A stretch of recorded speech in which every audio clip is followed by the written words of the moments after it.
नमस्कार मेरे प्यारे दोस्तों। आइए शुरुआत कर रहा हूँ एक नई कहानी की। रोमांचकारी, लॉजिक है, तार्किक है और ज्ञानवर्धक है। और ठीक है ना? और कोशिश करिएगा वीडियो को पॉज करके पहले जो प्रश्न पूछे जाते हैं उनका उत्तर देने की स्वयं चेष्टा कीजिएगा। फिर देखिएगा कितने उत्तर आपके विक्रम से मिलते हैं। तो शुरुआत करते हैं कहानी को। बिल्कुल ध्यान सुनिएगा, कहीं से भी प्रश्न बन सकता है। सिंसपा वृक्ष पर चढ़कर विक्रम ने बेताल को उतारा और उसे कंधे पर डालकर चुपचाप बिच्छू की ओर चल पड़ा। कुछ आगे चलने पर सौ में बैठा बेताल फिर से बोला, राजन, रात के समय इस भयानक शमशान में आते जाते तुम घबरा नहीं रहे हो? यह आश्चर्य की बात है। लो, तुम्हारे जी बहलाने के लिए मैं तुम्हें फिर एक कथा सुनाता हूँ। पाटलिपुत्र नाम का एक जगत विख्यात नगर है। प्राचीन काल में वहां विक्रम केसरी नाम का एक राजा था, जिसके पास ऐश्वर्य के सारे सामान मौजूद थे। का खजाना बहुमूल्य रत्नों से सदैव ही भरा रहता था। उसके पास एक तोता था, जिसने श्राप के कारण जन्म पाया था। वह तोता समस्त शास्त्रों का ज्ञाता और दिव्य ज्ञान से युक्त था। उस तोते का नाम था विदग्ध चूड़ामणि। उस तोते के परामर्श से राजा ने अपने समान कुल वाली मगध की राजकुमारी चंद्रप्रभा से विवाह किया। उस राजकुमारी के पास भी सौमिक नाम की एक वैसी ही मैना थी, जो समस्त विज्ञानों को जानने वाली थी। वे दोनों दोनों तोता मैना अपने बुद्धि बल से अपने स्वामियों यानी राजा रानी की सेवा करते हुए वहां एक ही पिंजरे में रहते थे। एक दिन उत्कंठित होकर उस तोते ने मैना से कहा, सुभगे, तुम मेरे साथ एक तेज पर सो, एक आसन पर बैठो, एक साथ भोजन करो और हमेशा के लिए मेरी ही हो जाओ। मैना बोली, मैं पुरुष जाति का संसर्ग नहीं चाहती, क्योंकि वे दुष्ट और कृतघ्न होते हैं। मैना की बात सुनकर तोता बहुत आहत हुआ, उसके स्वाभिमान को ठेस पहुंची। वह बोला, तुम्हारा यह कथन बिल्कुल मिथ्या है मैना। पुरुष दुष्ट नहीं होते। दुष्ट तो स्त्रियां होती हैं, और वे क्रूर हृदय वाली भी होती हैं। तोते की बात पर दोनों में झगड़ा पैदा हो गया। तब उन दोनों ने शर्त लगाई कि यदि मैना झूठी हो तो वह तोते से विवाह कर लेगी, और यदि तोते की बात गलत निकले तो वह मैना का दास बनेगी। निर्णय के लिए वे दोनों राजसभा में बैठे हुए राजपुत्र के पास गए। अपने पिता के न्यायालय में बैठे हुए राजपुत्र ने जब उन दोनों के झगड़े का वृतांत सुना, तब उसने मैना से कहा, सारिका, पहले तुम यह बतलाओ कि पुरुष किस प्रकार कृतज्ञ होते हैं। मैना ने कहा कि सुनिए, अपने अपने पक्ष की पुष्टि के लिए उसने पुरुषों का दोष सिद्ध करने वाली एक कथा सुनाई। सारिका द्वारा सुनाई गई कथा है। इस धरती पर कामदिका नाम की एक बहुत बड़ी नगरी है। वहां अर्थदत्त नाम का एक बहुत धनी व्यापारी रहता था। व्यापारी के यहाँ एक पुत्र ने जन्म लिया। व्यापारी ने उसका नाम रखा धनदत्त रखा। पिता की मृत्यु के बाद धनदत्त बहुत कुछ खंड हो मतलब उदंड हो गया और बुरे लोगों की संगत में उठने बैठने लगा। उसके कुछ धूर्त मित्रों ने उसे जुआ आदि दुर्व्यसनों में डाल दिया। थोड़े ही दिनों में इन गंदी आदतों के चलते धनदत्त का सारा धन खत्म हो गया। लज्जा व स्वदेश छोड़कर वह विदेश भ्रमण करने हेतु चल दिया। चलते चलते वह चंद्रपुर नाम के गांव पहुंचा। वहां भोजन के निमित्त उसने एक व्यापारी के घर में प्रवेश किया। व्यापारी ने धनदत्त को कुलीन परिवार का समझकर उसका कुल आदि पूछा और फिर आदर सहित अपने घर में ठहराया। व्यापारी धनदत्त के व्यवहार से इतना खुश हुआ कि उसने रत्नावती नाम की अपनी कन्या उसे ब्याह दी। दहेज में ढेर सारा धन भी दिया। तब वह धनदत्त वहीं अपने ससुर के घर में रहने लगा। कुछ समय बीतने पर सुख के कारण वह अपनी पिछली दुर्गति भूल गया। धन मिल जाने से वह फिर व्यसनों में फंस गया और स्वदेश जाने के लिए उद्यत हो गया। रत्नावली अपने माता पिता की इकलौती संतान थी, अतः वह व्यापारी उसे अपने पास से दूर नहीं जाने देना चाहता था। लेकिन उस दुष्ट ने बड़ी कठिनाई से किसी तरह उसे अनुमति देने के लिए विवश कर दिया। अनंतर एक वृद्धा के साथ गहनों से अलंकृत अलंकृत अपनी स्त्री को लेकर वह उस देश से चल पड़ा। चलते चलते वह बहुत दूर तक जंगल में जा पहुंचे।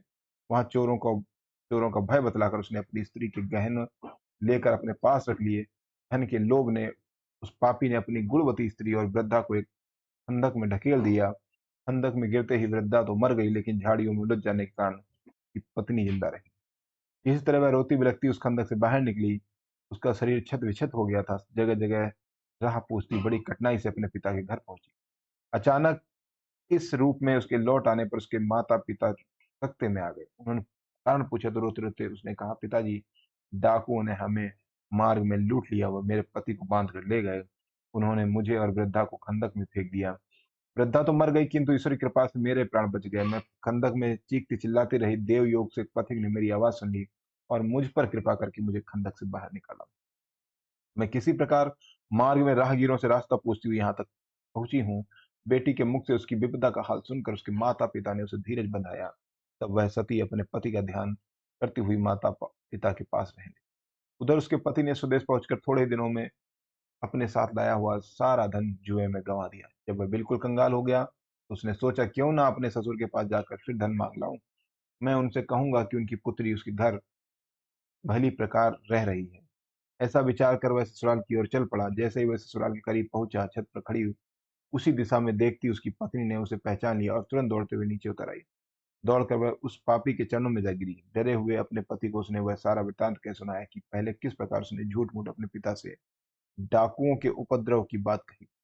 सारी बात जानकर धनदत्त में हौसला पैदा हो गया। उसने निर्णय लेकर अपने ससुर के घर में प्रवेश किया। उसके ससुर ने प्रसन्नता पूर्वक अपने दामाद का स्वागत सत्कार किया।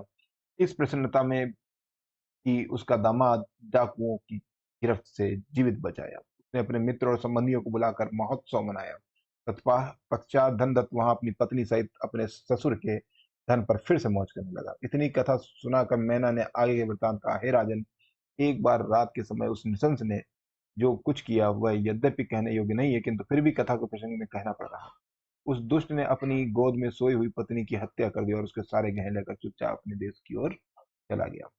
जब मैना ने आक्षेप लगाया कि पुरुष ऐसे पापी होते हैं, तो राजपुत्र ने तोते से कहा, हे सुख, सारिका अपनी बात कह चुकी है, प्रत्युत्तर में तुम्हें जो भी कुछ कहना है कहो। तब तोते ने उन्हें यह कथा सुनाई। तोता बोला, हे देव, स्त्रियां भयानक साहस वाली, दुष्चरित और पापिनी होती हैं। इस संदर्भ में मैं आपको कथा सुनाता हूँ। तो तोते ने कथा सुनाना स्टार्ट किया कि हर्षवती नाम की एक नगरी में एक धनवान बनिया रहता था।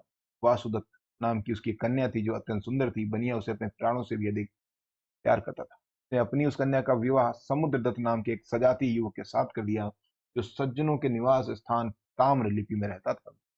समुद्रदत्त सज्जन था। वह वासुदत्ता के समान ही यौन रूप वाला था। सुंदर स्त्रियां उसकी ओर इस तरह टकटकी लगाए देखती थीं, जैसे चंद्रमा चकोर को देखता है। एक बार जब वासुदत्ता का पति अपने देश में था और वह अपने पिता के घर में थी, उसने दूर से एक पुरुष को देखा। उस सुंदर युवक को देखकर वह चंचल स्त्री कामातुर हो गई और अपनी सखी द्वारा उसे गुप्त रूप से बुलाकर उसके साथ काम करनाई की। उसके बाद भी वह उससे गुप्त रूप से अनेकों बार मिलती मिलती रही। उसकी उस सखी के अलावा किसी और को उसकी करतूतों का पता न चला। एक दिन उसका पति अपने देश से वापस लौटा तो उसने से सास ससुर ने उसका बहुत आदर सत्कार किया और उससे उचित मान सम्मान दिया। अपनी इकलौती संतान वासुदत्ता का पति होने के कारण उसके लिए वह सबसे प्रिय व्यक्ति था। सारा दिन उत्सव उल्लास में बीता। रात में वासुदत्ता की माता ने अपनी बेटी को सजा सवा कर पति के शयन कक्ष में भेजा, किंतु एक ही सेज पर सोकर भी वह अपने पति के प्रति अनुरक्त न हुई। दूसरे पुरुष में मन लगा रहने के कारण पति के आग्रह पर करने पर भी वह नींद आने का बहाना किए हुए पड़ी रही। तब राह की थकावट और मदिरा के नशे से चूर उसके पति को जल्द ही नींद आ गई। धीरे धीरे घर के सब लोग सो गए, किंतु करवट लिए वसुदत्ता जागती हुई अपने प्रेमी के विचारों में खोई रही। तभी एक चोर उसके महल में दाखिल हुआ और वसुदत्ता को जगता हुआ महसूस कर एक अंधेरे कोने में सिमट कर खड़ा हो गया। वासुदत्ता अपने प्रेमी से मिलने को बेचैन हो रही थी। उसने अपने प्रेमी से दिन में ही मालूम कर लिया था कि रात के समय उन्हें कहाँ मिलना है। अतः वह चुपचाप उठी और खूब गहने पहनकर सच समझकर अपने प्रेमी से मिलने महल से पड़ी। ये देखकर उस चोर को बहुत आश्चर्य हुआ। उसने सोचा कि जिन गहनों की चोरी करने में यहाँ आया हूँ, वह गहने तो यह स्त्री पहनकर बाहर जा रही है। अतः उसका पीछा करते हुए देखूं तो ये कहाँ जा रही है। रास्ते में ही उसके गहने भी लूट लूंगा। यही सोचकर वह चोर भी चुपचाप उस वणिक पुत्री पर नजर रखता हुआ छिपकर उसके पीछे पीछे चलने लगा।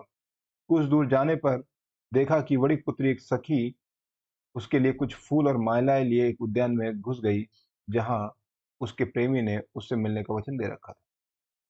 वासुदेवता जब प्रेमी द्वारा बताए गए मिलन स्थल पहुंची तो उसने अपने प्रेमी को एक वृक्ष पर मृत अवस्था में लटका हुआ देखा। हुआ यूं था कि जब वह युवक चोरी छुपे उद्यान में प्रवेश कर रहा था, तो नगर रक्षकों ने उसे कोई चोर समझा और उसे पीट पीट कर मार डाला।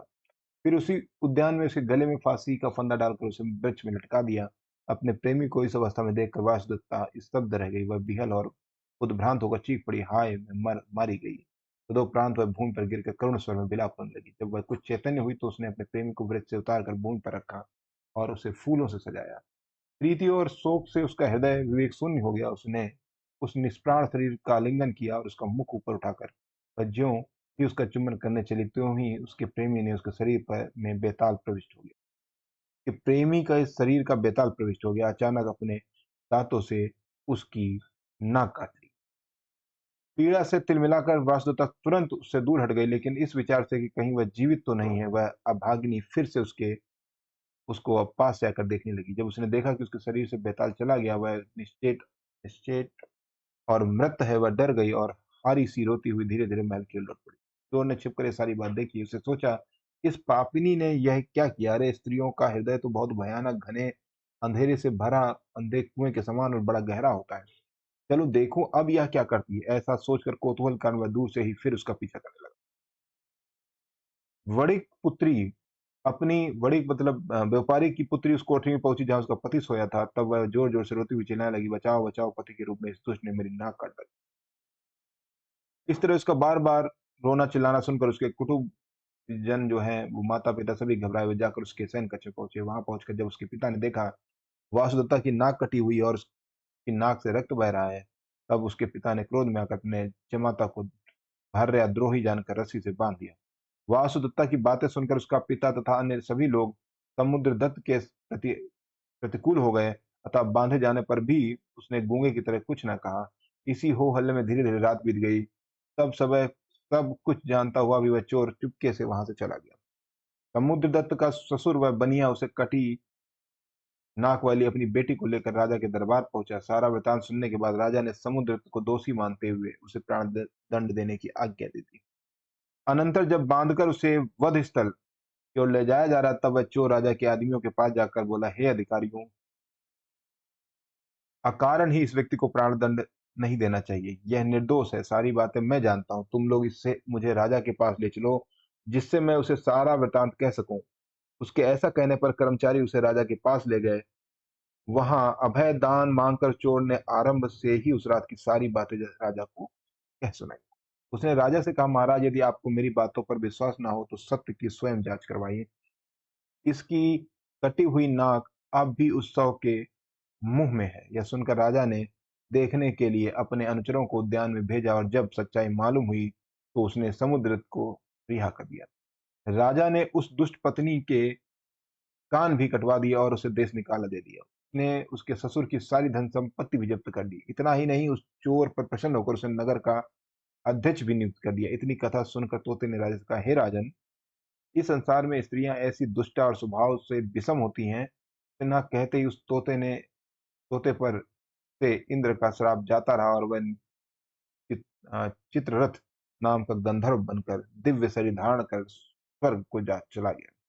उसी तरह तत्काल ही मैना का भी श्राप दूर हो गया। वह भी तिलोत्तमा नाम की अप्सरा बनकर सहसा ही स्वर्ग चली गई। यह कथा सुनकर बेताल ने राजा विक्रमदत्त से पूछा, राजन, तोता मैना के अपने अपने आक्षेपों का निराकरण हो गया था। अब तुम बताओ कि स्त्रियां निंदित होती हैं अथवा पुरुष? जानते हुए भी ये तुम कुछ नहीं बताओगे तो तुम्हारा मस्तक टुकड़े टुकड़े हो जाएगा। कंधे पर बैठे हुए बेताल की बातें सुनकर राजा ने कहा, हे बेताल, निंदित तो स्त्रियां ही होती हैं। पुरुष शायद ही कोई कभी और कहीं वैसा दुराचारी होता है, लेकिन ज्यादातर स्त्रियां प्राय सभी जगह और सदा ही वैसी ही। राजा के ऐसा कहते ही बेताल पहले की तरह फिर उसके कंधे से गायब हो गया। राजा भी उसे वापस लेने के लिए फिर से उसी वृक्ष की ओर चल पड़ा। कैसी लगी कहानी? चैनल को सब्सक्राइब करें और शेयर करें। नमस्कार।